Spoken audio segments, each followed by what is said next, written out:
It's springtime in Canada, and that means it's garage sale season. So be sure to be on the lookout for this at your next garage sale. Welcome to Epida Studio. My name is Elizabeth, and I help you make beautiful things with quilting, pojagi, and embroidery.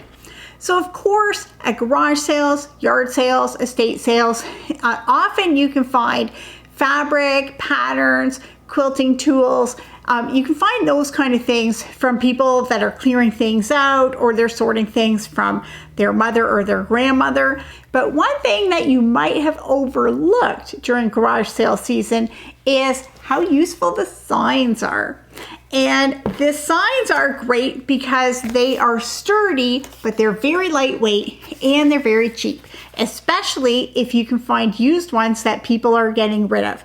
And it's not just garage sale signs, but any kind of temporary signs that people would have on the side of the road.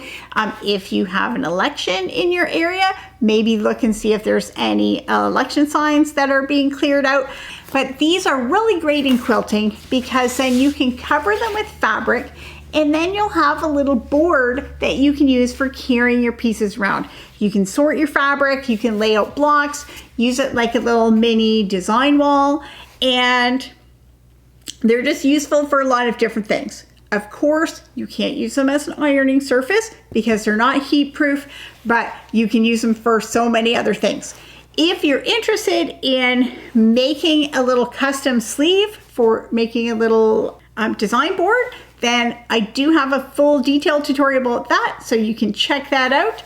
Next time you're looking around at garage sales, don't forget to check out the signs. And for more quilting tips and tutorials, be sure to check out my website, epidastudio.com.